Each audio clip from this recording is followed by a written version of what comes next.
In the last lecture, we had talked about Gauss's law of electrostatics.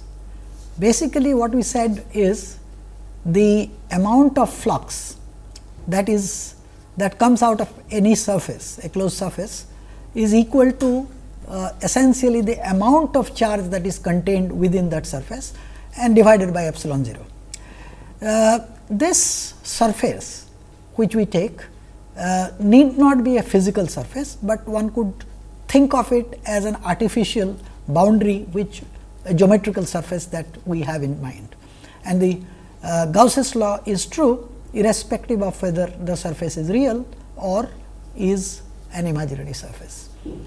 As we said that the physical content of Gauss's law is identical to that of Coulomb's law.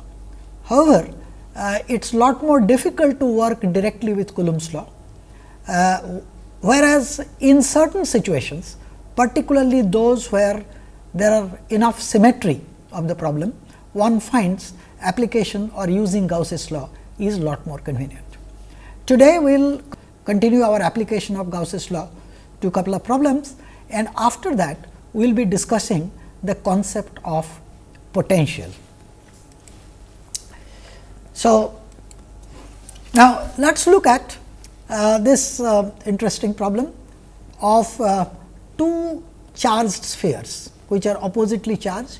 Charge density is uniform in each one of them, and we are looking at the field in the region of intersection of the two spheres.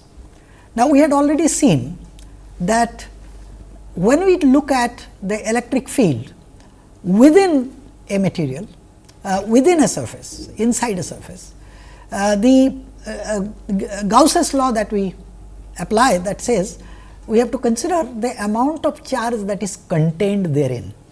So, we had also seen that if I have a sphere of radius r containing a charge q, then if the charge density is uniform, that is, if the charge is uniformly distributed over the surface, the electric field at a point r, which is less than the radius capital R of the sphere, is actually linear, whereas linear with the distance from the center, whereas if the distance at which we are trying to get an expression for the electric field is outside the sphere, then of course, like Coulomb's law, it sort of goes as 1 over r square. So, let us look at this problem in which I have two spheres whose centers are at O and O prime, and I am looking at the electric field at the point P here. So, what I do is this, that I know according to superposition principle, the electric fields due to distribution of charges, different charge distributions, simply add up, and the point P is inside the sphere 1 as well as it is inside the sphere 2. So, therefore, according to what we have learned from application of Gauss's law, the field at the point P due to this sphere is given by q by 4 pi epsilon 0 1 over r cube, the capital R is the radius, times O p. I told you this is linear, and the other one is O prime p. Now, notice that the center of the second one is at O prime, and the minus sign is because the charge density is opposite. Now, so therefore, what happens is the following, that if we look at how much is O p minus O p prime, O prime p, you notice this is just by vector addition, and it turns out that this is along the vector O O prime.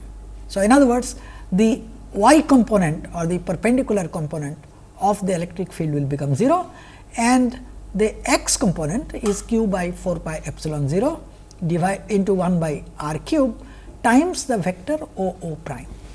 So, now notice that this only depends on the distance between the two centers. In other words, the field in the intersecting region is uniform. It does not matter where inside the intersection you want to evaluate the field. So, this is a method of producing uniform field. Let us take a slightly different example, which is an application of the principle of superposition. This is a sphere of radius r, and inside that there is a sphere of smaller radius, which I have called it as A, but this sphere is not concentric. So, there is a cavity. There is a cavity of radius A located at the point O prime, and we are interested in finding out how much is the field inside the cavity. Now, look at this problem. So, what we do to begin with is this. Supposing the charge density of the bigger sphere is rho, and I have a cavity. Now, I can make that sphere, the bigger sphere, into a uniform sphere without cavity by filling up the cavity with a charge density rho. But however, remember that cavity does not have any charge. So, what I do is mentally I assume that the cavity is equal to a charge density rho plus rho and a charge density minus rho one over the other. So, that the charge density is 0. Now, so therefore, my original problem with the cavity is now split into two different charge distribution. One charge distribution, which is this sphere of radius capital R with center at O, containing a uniform charge distribution rho. And we had seen that in such a case, the field at an arbitrary point R will be given by q by 4 pi epsilon 0 vector R by capital R cube. And you recall the density of charge rho is the total charge q divided by 4 pi by 3 capital R cube. If you put that in, the electric field due to a uniformly distributed charge density rho at the position vector capital R, small r is given by rho by 3 epsilon 0 vector r. Okay, so, that is due to the bigger sphere not having a cavity, but containing a charge density rho. Now, I need to superpose this with the field due to a sphere of radius a, but having a charge density minus rho. So, notice this, that since I am interested in finding the electric field at P, which is at a vector position vector r with respect to O, then what I am interested is in the vector O prime P. Now, this O prime P is nothing but vector r minus vector d, where vector d is the displacement vector from the center of the bigger sphere to the center of the smaller sphere. And so, therefore, the field due to the smaller sphere E 2 is minus rho, which is the charge density there, by 3 epsilon 0 vector r minus d. Using the superposition principle, the field at the point P is simply the sum of these two, and you notice that vector the term proportional to the vector r cancels out, and I am left with rho by 3 epsilon 0 vector d, which only again depends on the distance between the point O and the point O prime, the center of the cavity, and the field at any point within the cavity then is constant. So, these are two applications of the Gauss's law that we find will be of interest. Let me now come to a slightly different issue, that is the nature of the electric field. We had seen that the electric field, which is a inverse square law, but a central force, is essentially a conservative force. If you recall, when we discussed vector calculus, we had said that the conservative force is characterized by the curl of the vector field becoming 0. Now, one can easily calculate what is the curl of this vector field. So, del cross f. Now, this is the ratio of a vector or multiplication of a vector with a scalar. So, del cross of this quantity is first term is gradient of 1 over r cube cross r vector plus 1 over r cube comes out and del cross r. Now, you can easily calculate. Firstly, the gradient of 1 over r cube is along the vector r. So, therefore, r cross r will give me 0, and a direct calculation will tell you that del cross of the position vector r is also equal to 0. So, del cross of f is equal to 0, which means that the force is conservative. Now, if you recall that if the force is conservative, that is if the curl of a vector field is 0, we have also said that it means that the field can be expressed as a gradient of a scalar function. And conventionally one defines the electrostatic field F instead of just the gradient minus the gradient of a scalar field, which is the potential field. That is called a potential. First, we will be talking about what is potential at great length in this lecture, but let us look at first how does one express it for the case of Coulomb's field. So, basically what I need is, remember that in the Coulomb field the force, I have vector r by r cube, or if I am looking at a field at the point r prime, due to a charge placed at the point r, I need vector r minus r prime by r minus r prime cube. Now, you notice that this quantity is nothing but the gradient of 1 over the distance between the charge and the position r prime, where I am interested in calculating the electric field. Now, the minus sign comes in because it is gradient of 1 over r minus r prime. Now, if you look at the expression for the electric field for a continuous charge distribution, we had seen that this is given by 1 over 4 pi epsilon 0 integral over the volume of rho r prime by r minus r prime cube into dV. This is straightforward extension from the Coulomb's law, and we have just now seen that this quantity, incidentally this should have had a r minus r prime vector here. So, this quantity r minus r prime vector by r minus r prime cube is nothing but negative gradient of this quantity. So, therefore, I can write this as minus the gradient of this, and the gradient is taken with respect to the first variable r. So, therefore, it comes out, and so therefore, I define potential phi, which is by this expression here, that my potential phi is given by 1 over 4 pi epsilon 0 integral of v rho r prime r minus r prime dV. So, that is what the expression for the potential, electrostatic potential for a continuous charge distribution is. Fair enough. So, we have now let us look at some consequences thereof. Firstly, if I calculate the divergence of the electric field, the divergence of the electric field is given by del dot of this quantity here, which is del square of this, del dot del is del square. Now, what I do is this, that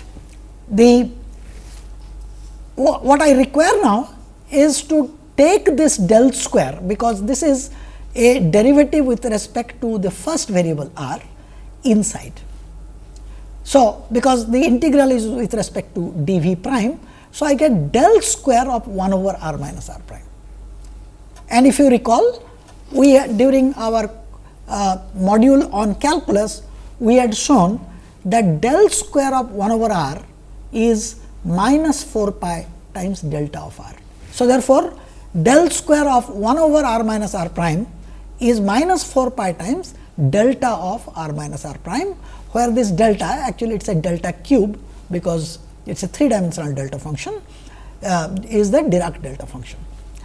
Now, once I have a Dirac delta function inside an integral, the integral is easy to do. The integral then is simply the value. So, 4 pi will cancel out, and I will have 1 over epsilon 0, and this only one point contributes, namely r prime equal to r. So, I get rho r by epsilon 0. So, del dot of E is rho by epsilon 0 and del cross of E is equal to 0 are the two major equations of electrostatics that we have learned so far.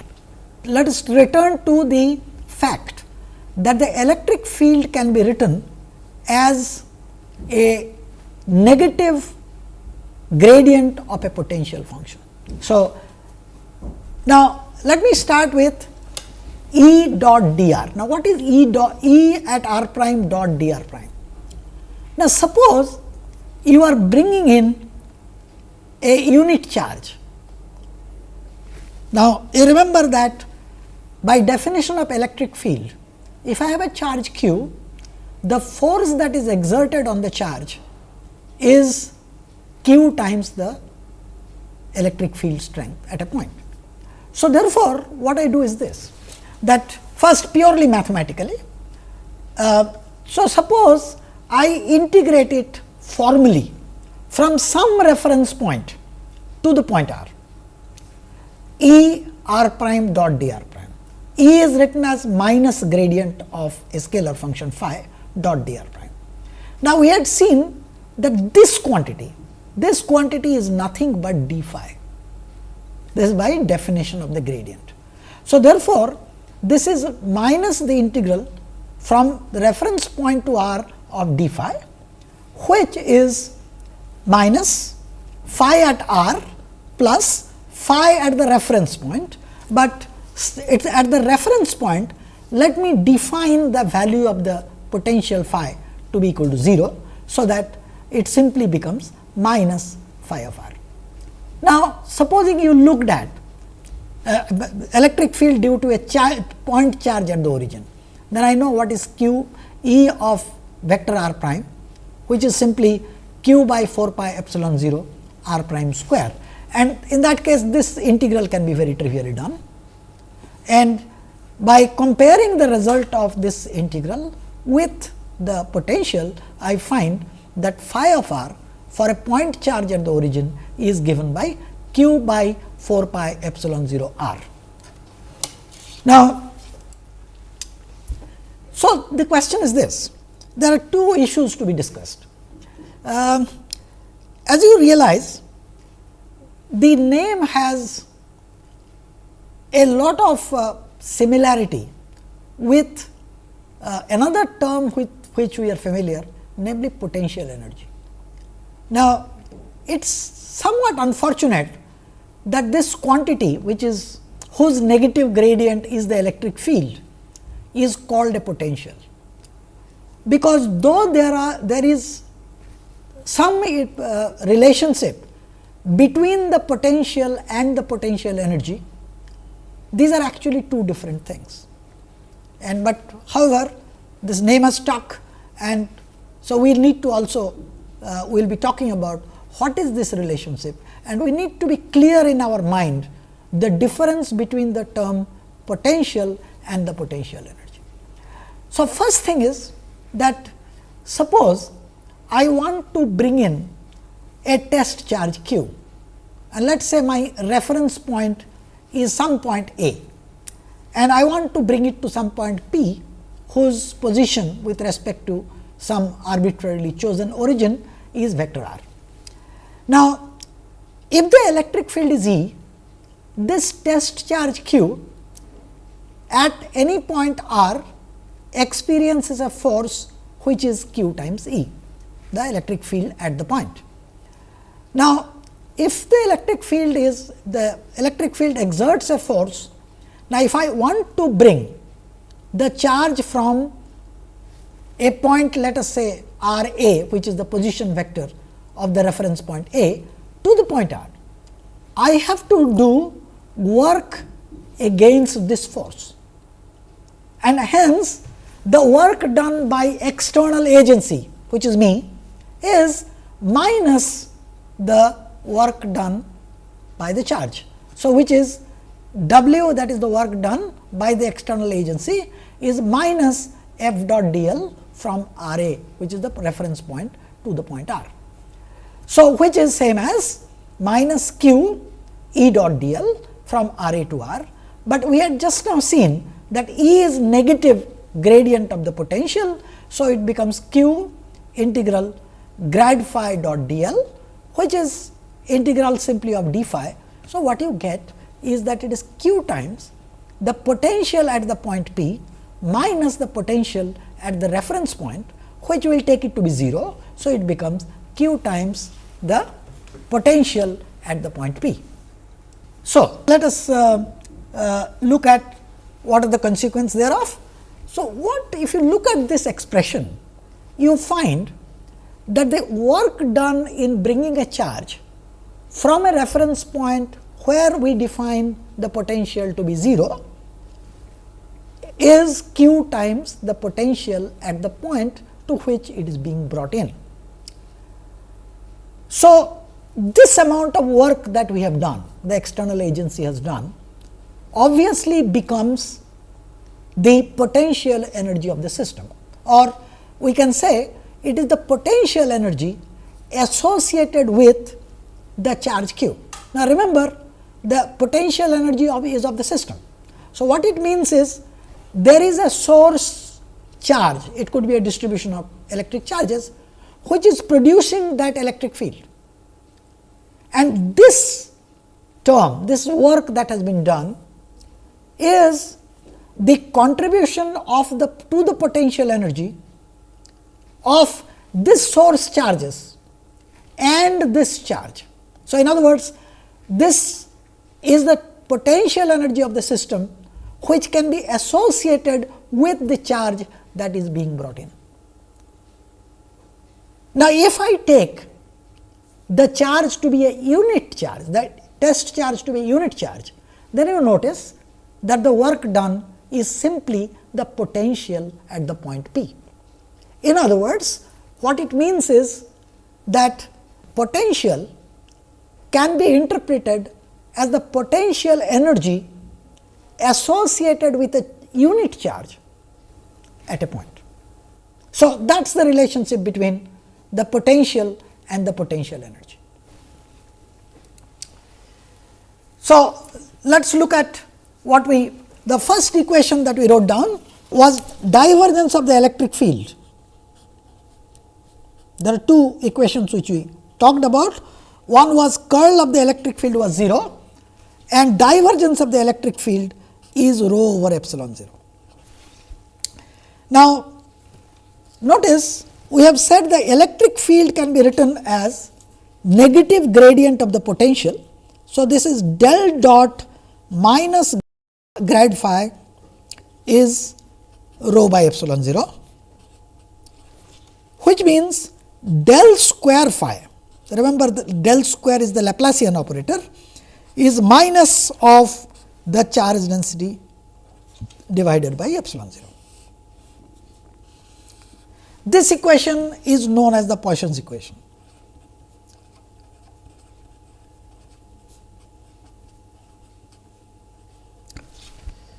We will have occasion to discuss these Poisson's equations in detail. Now, supposing I am looking at the solutions of the Poisson's equation, that is, I am trying to evaluate the potential at some point, and supposing in that region there are no charges. Now, if there are no charges, then this equation becomes del square phi equal to 0. This is in the source free region, and this equation, which we will be discussing in detail later, is known as the Laplace's equation.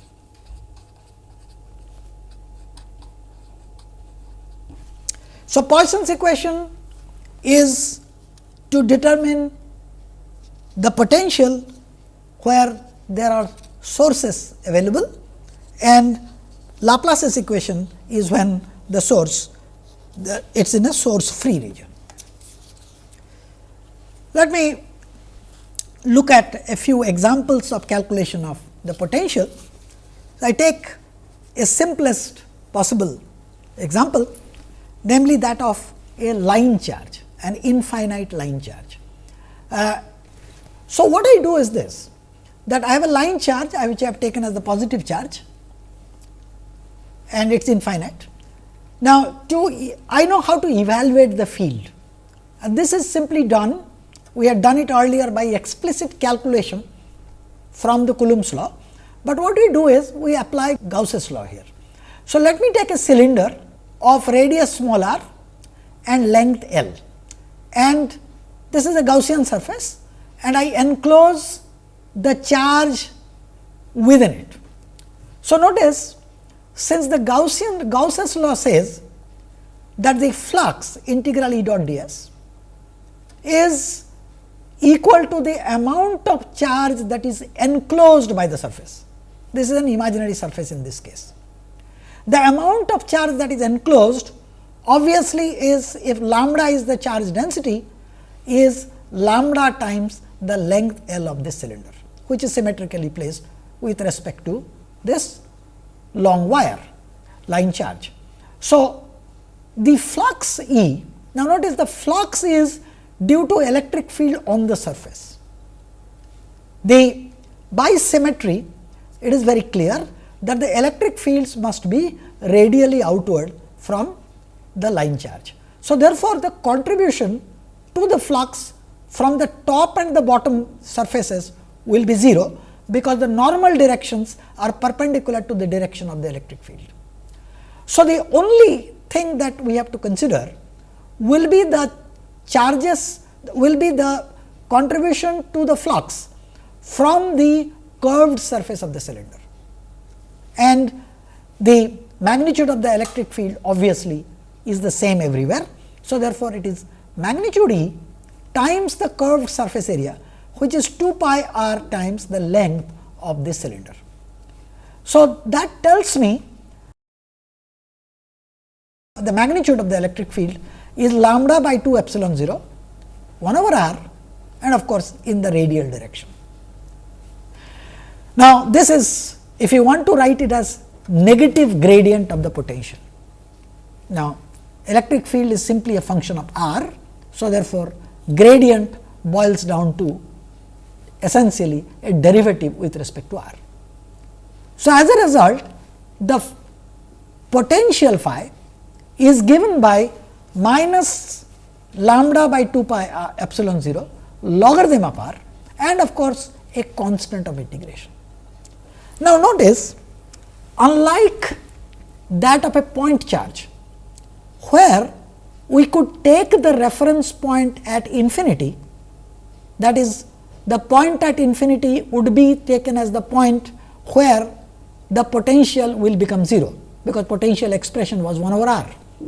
I can't do that for a line charge, because the logarithm r equal to 0, the logarithm is not defined. So, one has to take this reference point in case of a line charge little more carefully, and if you want this constant to vanish, then you can sort of artificially take some unit r is equal to 1 and say that the 0 of the potential is at r is equal to 1. What is your r is equal to 1? You have to sort of course decide. So, this is the potential due to a line charge. As a second example, I would consider a rather well known case. This arises, this is called screened Coulomb potential. This arises in many cases. For example, when you have a charge put inside a semiconductor medium, then what happens is, because of the fact that the medium itself is a dielectric, we will be discussing this in detail, the interaction between charges in the medium is not bare Coulomb, but the charges are screened. Charges are screened by an exponential factor, and the potential instead of being just 1 over r, it is given by q by 4 pi epsilon 0 e to the power minus r by lambda. Lambda is some quantity, some length parameter, at which the strength of the potential reduces by a factor of 1 over e. So, instead of just 1 over r potential, I have a e to the power minus r by lambda by r. This also is sometimes known as Yukawa potential, because of its importance in some other problems of nuclear physics. So, let us look at how does one calculate the electric field due to such a screened Coulomb potential. So, let me work it out. So, electric field, now first thing to notice is the potential phi is q by 4 pi epsilon 0 e to the power minus r by lambda divided by r. Now, electric field is negative gradient of that. So, minus grad phi, but remember grad is because this function depends only on r. So, grad is nothing but d by dr and the direction is along the unit vector r. So, this is minus q by 4 pi epsilon 0, the direction r and d by dr of this quantity here, namely e to the power minus r by lambda divided by r. It is a rather trivial differentiation to be done. So, I take d by dr. So, 1 over r gives me minus 1 over r square and exponential differentiated chain rule differentiation. So, straightforward it gives me q by 4 pi epsilon 0 unit vector r 1 over r square I take out as common, and I will get as 1 plus r by lambda into e to the power minus r by lambda. So, this is my electric field. Now, let us look at the what is the charge distribution, what is the, we are interested in finding out what is the charge distribution that gives rise to this electric field. And for that we need to calculate the divergence of this del dot of E and equate it with rho by epsilon 0. So, let us look at this little detailed calculation, but fairly straightforward. Once again, electric field only has radial component. So, calculating divergence would be easy. So, let us look at first this is q by 4 pi epsilon 0. So, I have got del dot of this quantity in the here, which is r by r square. There are 3 terms there, 1 plus r by lambda into e to the power minus r by lambda. So, we need to do this differentiation. Remember, del dot of a vector times a scalar is scalar multiplied by del dot of that vector plus gradient of the scalar dotted with the vector itself. So, therefore, what I get is the following, this is equal to q by 4 pi epsilon 0. So, let me take this as, let me take this as my one term.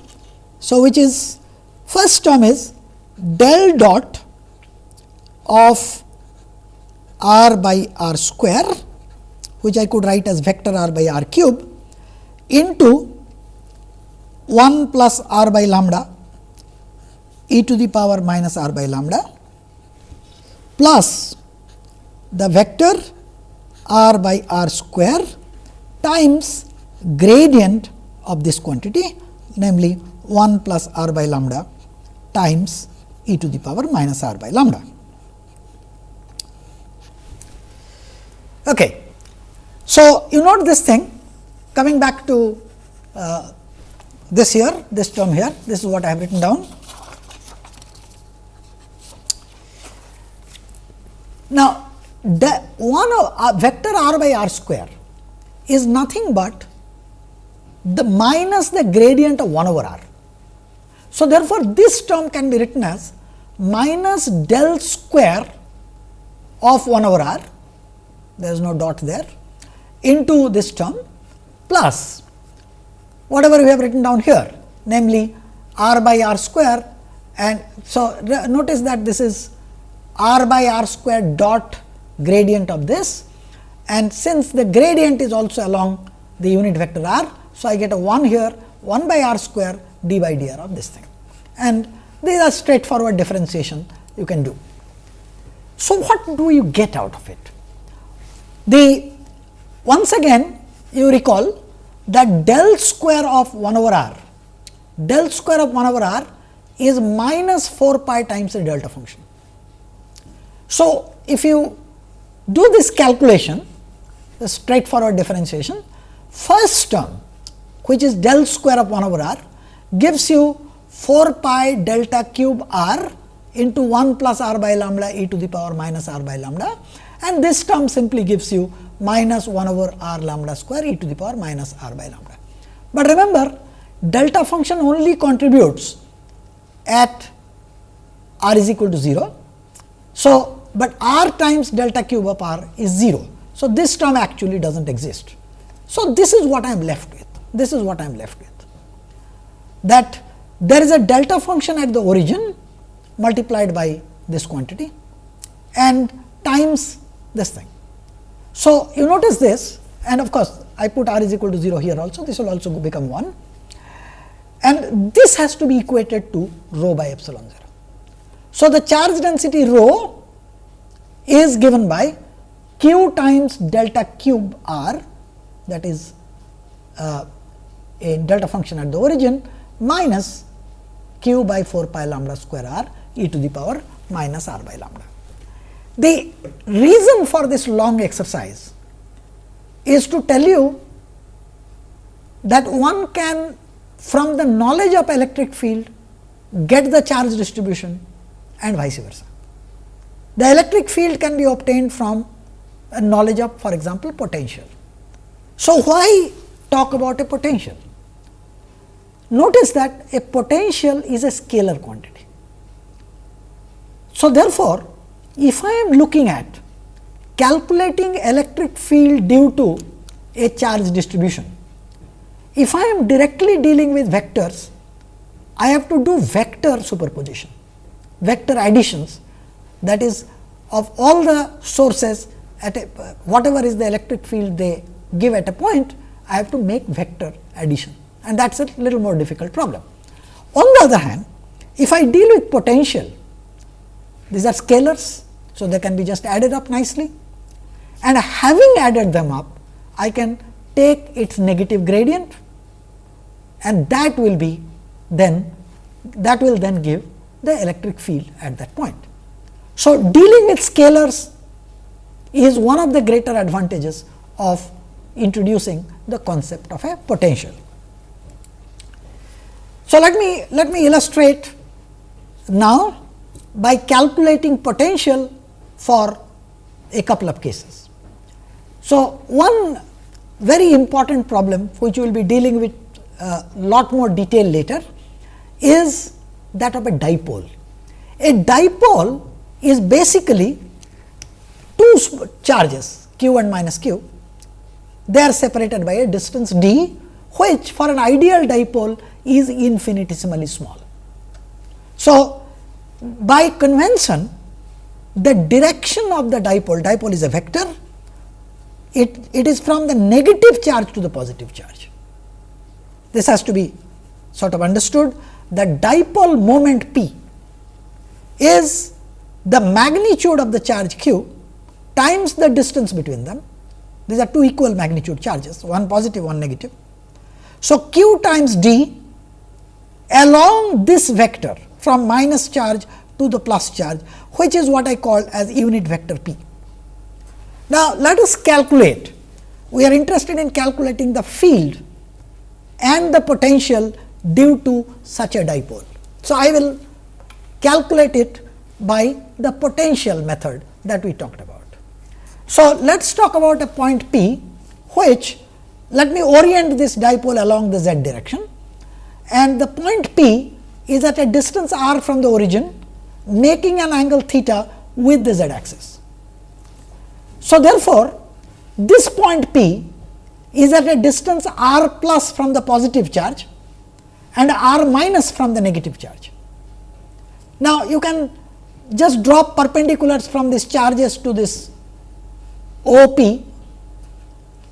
and so r plus is actually less than r.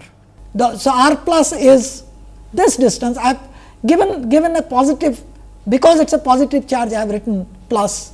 The way I have given it, this is not really greater, it is less than, r plus is less than the vector r, and r minus is greater than the distance OP. So, as a result, r plus minus, r plus is r minus d by 2 cos theta, and r plus is this, r minus is this distance, which is r plus d by 2 cos theta. Now, what I need is 1 over r plus minus.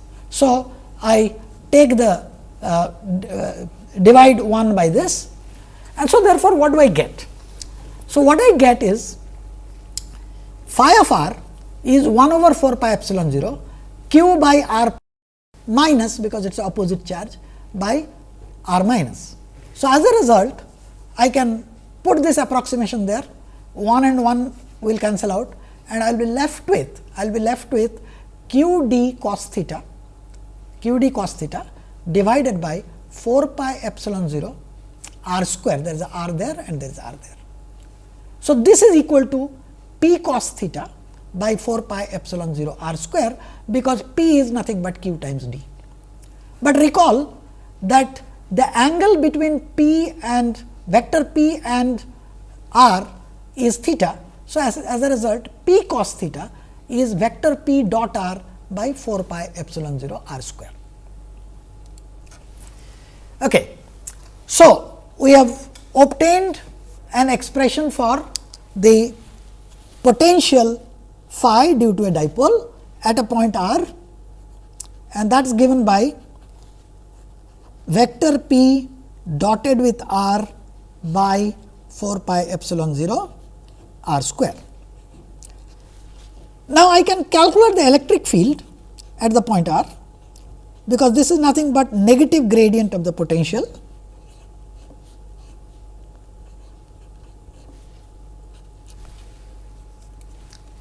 Now, notice the gradient, because the potential depends now on not only r, but it also depends upon the angle theta. There is no phi dependence.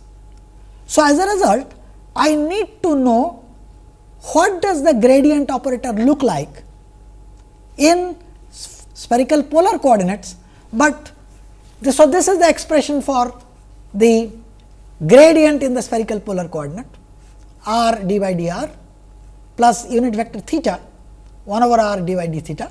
This term is of not much interest to us here, because the potential expression does not have any phi dependence, but this is a term which would be important if there is an azimuthal dependence. So, this is 0. So, I am interested in calculating this, and this is cos theta. So, this is very fairly straightforward to calculate. Now, notice this.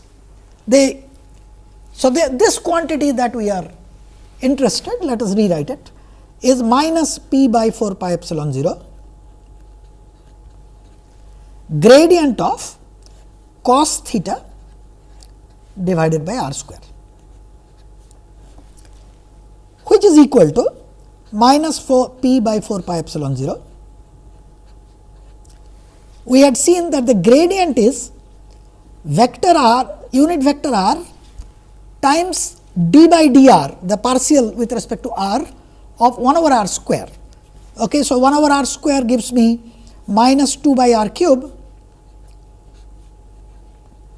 times cos theta then I have a theta 1 over r and now d by d theta, but d by d theta of cos theta is simply sin theta. So, I got 1 over r square which is already there times sin theta, but with a minus sign because it is a cosine being. So, let me put this minus here. Now, look at this. This gives you the geometry. This gives you the geometry. I have oriented my dipole along the z axis. This is the radial direction.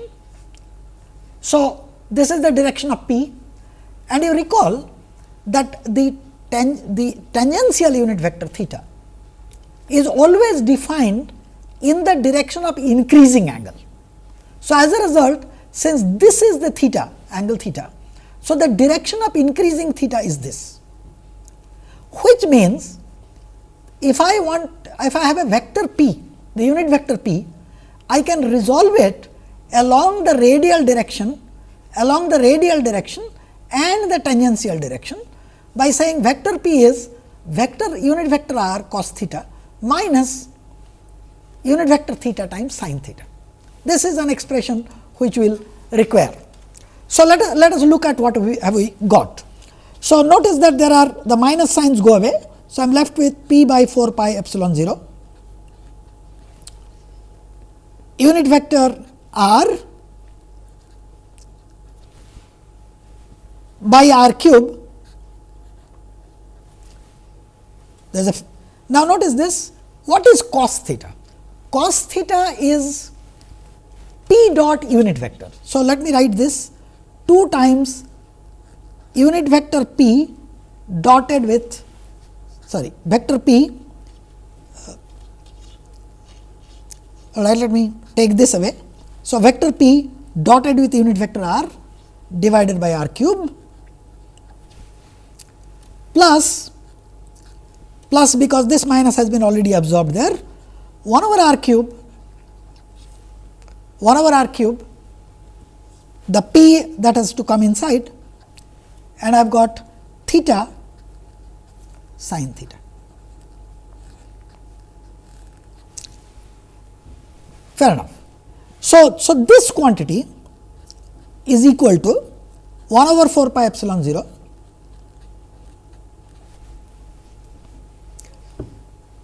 So, let us look at what do I get out of this.